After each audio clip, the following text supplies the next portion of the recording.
10 kesalahan ini saya kumpulkan dari me-review kode orang dan dari kesalahan saya sendiri.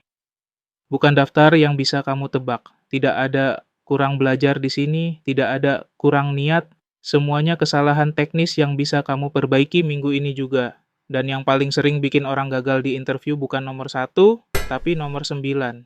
Kita mulai. Kesalahan pertama, akurasinya jelek, lalu yang diganti modelnya. Dari random forest ke XGBoost. Masih jelek, naik ke neural network. Masih jelek juga, tambah layer. Padahal yang rusak datanya. Label yang salah, kelas yang bocor dari kolom lain, baris duplikat yang muncul di train dan test sekaligus. Model yang lebih besar tidak memperbaiki data yang salah. Dia cuma menghafal kesalahannya dengan lebih rapi. Cara mengeceknya murah. Ambil 50 baris yang salah prediksi, baca satu-satu, dan tanya, kalau saya manusia, saya bisa jawab benar tidak dari fitur ini? Kalau kamu sendiri tidak bisa, modelnya juga tidak akan bisa. Itu bukan masalah model. Kesalahan kedua, dan ini yang paling sering saya temukan di portfolio, langsung deep learning. Tidak pernah ada pembanding. Masalahnya begini, kalau kamu tidak punya baseline, kamu tidak tahu apakah 87% itu bagus atau justru memalukan. Baseline pertama selalu yang paling bodoh. Tebak kelas mayoritas. Kalau 80% datanya kelas A, tebak A terus, kamu sudah dapat 80%. Baseline kedua, regresi logistik dengan fitur seadanya. Baru sesudah itu model besar boleh masuk dan dia harus mengalahkan dua angka tadi.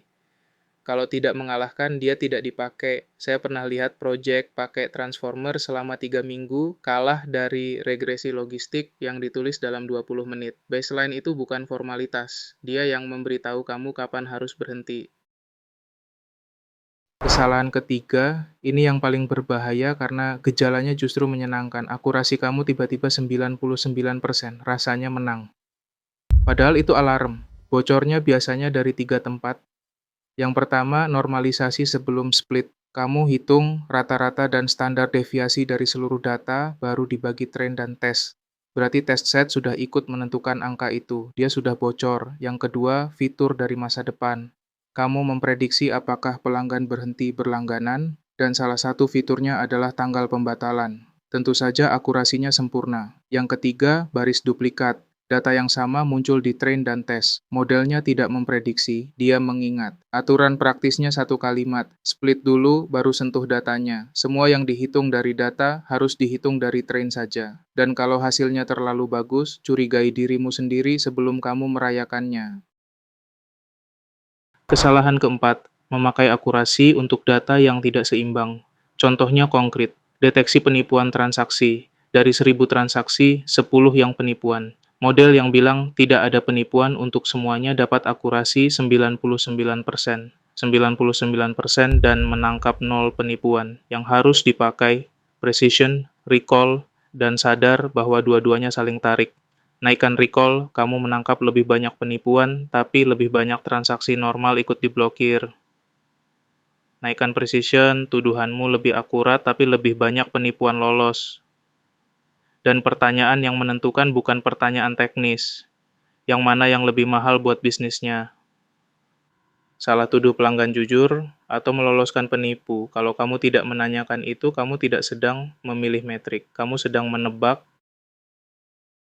Kesalahan kelima, modelnya jadi, akurasinya bagus, dan berhenti di situ. Tidak ada yang bisa memanggilnya, tidak ada endpoint, tidak ada yang tahu cara menjalankannya selain kamu di laptopmu dengan urutan sel yang cuma kamu yang hafal. Notebook itu alat berpikir bukan produk. Jarak dari notebook ke sesuatu yang dipakai orang lebih pendek dari yang kamu kira. Satu file yang memuat model, satu fungsi yang menerima input dan mengembalikan output, satu endpoint yang memanggil fungsi itu ya. Sisanya baru masalah kemasan. Dan begitu kamu melakukannya sekali, kamu akan menemukan hal-hal yang tidak pernah kelihatan di notebook. Model yang butuh 5 detik untuk dimuat. Input yang bentuknya beda dari data latih, dependensi yang cuma ada di mesinmu. Itu semua bagian dari pekerjaannya, bukan gangguan. Sebentar, satu selingan dan setelah ini kita lanjut ke nomor 6. Semua yang saya sebut sampai sini bisa kamu pelajari sendiri. Dokumentasinya gratis, papernya gratis, dan tidak ada yang saya rahasiakan. Yang biasanya bikin orang berhenti bukan materinya, tapi tidak tahu urutannya, dan tidak ada yang mengoreksi waktu kodenya jalan tapi hasilnya salah. Kalau kamu memang mau serius masuk ke AI Engineering, saya dan Learn with Andy sedang buka kelas bareng. Namanya Become a Job Ready AI Engineer, batch 6. 28 pertemuan live, dari machine learning, NLP, computer vision, sampai LLM dan deployment, plus program karier 2 kali seminggu, LinkedIn, CV, dan latihan interview sampai kamu dapat kerja. Link pendaftarannya ada di deskripsi. Sekarang kita balik ke daftarnya. Kesalahan keenam, modelnya bagus, dan tidak ada yang tahu berapa harganya per panggilan. Ini kesalahan yang khas era LLM. Prototipenya jalan, semua senang, lalu tagihan bulan pertama datang. Angka yang harus kamu tahu sebelum apapun masuk produksi. Berapa token per permintaan, berapa permintaan per hari, berapa harga per 1.000 token. Kalikan bertiga, itu saja. Satu baris aritmatika yang sering tidak pernah dikerjakan. Dan begitu kamu menghitungnya, keputusan teknismu berubah. Model yang lebih kecil jadi masuk akal. Catching jadi terasa penting. Prompt yang lebih pendek jadi ada nilainya. Tanpa angka itu, semua diskusi soal pakai model apa cuma selera. Kesalahan ketujuh, dan ini yang paling sering saya lihat sekarang. Kamu bikin fitur pakai LLM. Kamu ubah prompt-nya, hasilnya kelihatan lebih baik, kamu deploy. Lebih baik menurut siapa? Diukur dari apa? Kalau kamu tidak punya kumpulan contoh dengan jawaban yang kamu anggap benar, kamu tidak sedang memperbaiki. Kamu sedang mengaduk. Dan yang khas dari mengaduk, perbaikan di satu kasus diam-diam merusak kasus lain, dan kamu tidak pernah tahu. Set evaluasi tidak perlu besar. 20-50 contoh yang mewakili kasus nyata sudah jauh lebih baik daripada 0. Yang penting dia tetap dan kamu jalankan setiap kali prompt-nya berubah. Prompt tanpa eval itu bukan engineering, itu tebak-tebakan yang rapi. Kesalahan ke-8, latensi rata-rata 200 milidetik dan kamu merasa aman. Rata-rata menyembunyikan yang paling penting. Kalau 95% permintaan selesai di 200 milidetik, tapi 5% sisanya butuh 8 detik, rata-ratanya masih kelihatan bagus. Padahal 5% itu orang beneran yang menunggu 8 detik, lalu menutup halamannya. Ya, jadi yang dilihat bukan rata-rata, tapi yang paling lambat. 5% paling lambat dan 1% paling lambat. Ini berlaku di luar latensi juga. Akurasi rata-rata bagus, tapi jeblok di satu kelompok pengguna. Biaya rata-rata murah, tapi ada permintaan yang mahalnya 100 kali lipat. Rata-rata itu ringkasan yang nyaman, ekornya yang bikin kamu ditelepon malam-malam. Kesalahan ke-9, dan seperti saya bilang di awal, ini yang paling sering menjatuhkan orang di interview. Pertanyaannya sederhana, angka 89% ini bisa kamu hasilkan ulang sekarang? Dan jawabannya sering tidak, karena datanya sudah berubah, angka acak awalnya tidak dipatok, versi library-nya sudah naik, dan tidak ada catatan parameter mana yang dipakai waktu itu. Yang minimal harus ada, dan ini murah, patok angka acak awalnya, catat versi library, simpan data latih yang persis dipakai, dan tulis satu perintah yang menjalankan semuanya dari awal. Satu perintah.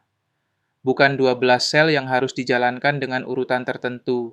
Kenapa ini menjatuhkan orang di interview? Karena orang yang mewawancarai kamu tidak sedang menguji ingatanmu. Dia sedang mencari tahu apakah kamu pernah bekerja dengan orang lain. Hasil yang tidak bisa diulang berarti tidak bisa diperiksa. Dan yang tidak bisa diperiksa tidak bisa dipercaya.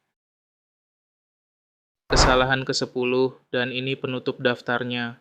Portfolio yang isinya 10, notebook Titanic, Amnesty, dan House Prices. Semuanya dataset yang sudah bersih, semuanya masalah yang sudah didefinisikan orang lain. Semuanya berhenti di angka akurasi. Yang dicari orang yang merekrut bukan itu. Yang dicari, pernah tidak kamu menghadapi masalah yang belum rapi? Satu proyek yang datanya kamu kumpulkan sendiri, masalahnya kamu rumuskan sendiri, dan hasilnya bisa dibuka orang lain lewat tautan, itu lebih berat dari 10 notebook. Bahkan kalau akurasinya biasa saja. Karena yang ditunjukkannya bukan kamu bisa memanggil fit dan predik, tapi kamu bisa membawa sesuatu dari tidak ada sampai jalan. 10. Mari kita rangkum cepat. Data sebelum model, baseline sebelum yang canggih, split sebelum menyentuh data, metrik yang cocok dengan biayanya, keluar dari notebook, hitung biayanya, bikin set evaluasi, lihat ekornya bukan rata-rata, bisa diulang, dan bangun sistem bukan koleksi notebook. Tidak satu pun dari ini butuh bakat khusus, semuanya kebiasaan dan kebiasaan bisa dilatih. Kalau kamu mau menempuh jalan ini sampai jadi pekerjaan, kelas Become a Job Ready AI Engineer Batch 6 sedang dibuka. 28 pertemuan live bareng saya, dan program karier seumur hidup bareng Learn with Andi. Mulai 2 September. Sengaja saya bilang dari awal, kelasnya tidak mulai dari nol banget. Sebaiknya kamu sudah nyaman dengan Python dasar, sertifikat, portfolio yang bisa dideploy, akses materi selamanya, dan kalau batch ini belum nyantol, kamu boleh ikut batch berikutnya gratis. Linknya ada di deskripsi. Dari 10 tadi, yang mana yang paling kena buat kamu? Tulis nomornya di komentar. Kalau video ini membantu, satu like sangat berarti buat kanal ini. Dan kalau kamu mau materi sedalam ini terus datang, subscribe,